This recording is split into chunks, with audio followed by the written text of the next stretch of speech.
আন্তর্জাতিক বাণিজ্য মেলা। মূলত বিকেলের দিকে মেলা প্রাঙ্গণে উপস্থিতি বাড়ে ক্রেতা ও দর্শনার্থীদের। মেলার অষ্টম দিনের খবর জানাতে সরাসরি যুক্ত হচ্ছেন মাজহার ইমন। ইমন, যারা মেলায় আসছেন তারা কোন ধরনের পণ্য কিনছেন ও দেখছেন এবং মেলায় কী ধরনের পণ্য বেশি বিক্রি হচ্ছে?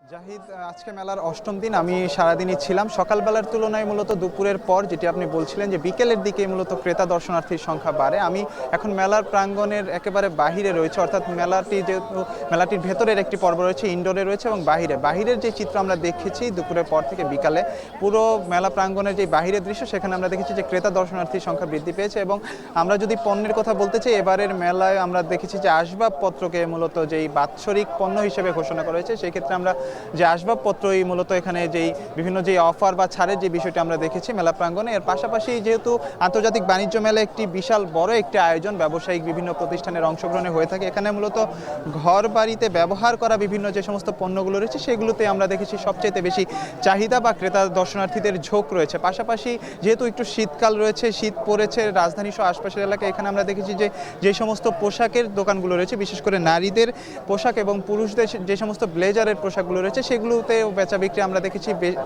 চলছে বেচা বিক্রি। তবে আজকে মেলার অষ্টম দিন, এখানে যারা বিক্রেতারা রয়েছেন তাদের প্রত্যাশার জায়গা যেটি রয়েছে যে আগামী 10-12 দিন গেলে, অর্থাৎ মেলার প্রথম অংশটি শেষ হলে মূলত তাদের মূল বেচা বিক্রি সেটি বাড়বে। তবে এখানে যারা আগত ক্রেতারা রয়েছেন তারা যেটি বলছিলেন যে এই দূরত্ব যেহেতু বেশি রাজধানী থেকে, এই পূর্বাঞ্চলে তাদের যে যাতায়াতের যেই সমস্যাটি সেটি তারা তুলে ধরছেন। তবে ক্রেতারাও তাদের যে প্রত্যাশার জায়গা যেটি বলছেন যে তারা প্রথম যেই দিকে যারা আসছেন তারা মূলত মেলার যে বেচা বিক্রি রয়েছে সেটি তারা দেখতে আসছেন। এবং বিক্রেতারা যেটি বলছেন যে বেচা বিক্রি এখনও যে পুরোদমে চালু হওয়ার সেটি চালু হয়নি। তবে মেলা প্রাঙ্গণে যে চিত্র, আসলে যেই ক্রেতা দর্শনার্থী যে ভিড় সেটি কিন্তু রয়েছে। তবে এখানে আগতদের মধ্যে যারা রয়েছেন তাদের ক্রেতার চাইতে মূলত দর্শনার্থীর যেই সংখ্যা সেইগুলোই মূলত বেশি রয়েছে। আর যেটি বলছিলাম যে এই 29তম আসরের যেই মূল যেই প্রেক্ষাপট, অর্থাৎ যেই বেচা বিক্রির যে বিষয়টি, সেটি আরও 10-12 দিন পর থেকে মেলার সেটি শুরু হবে। আজকের অষ্টম দিনে যে চিত্র দেখেছি যে মেলার যে সকালের তুলনায় বিকেলের দিকে যে বেচা বিক্রি সেটি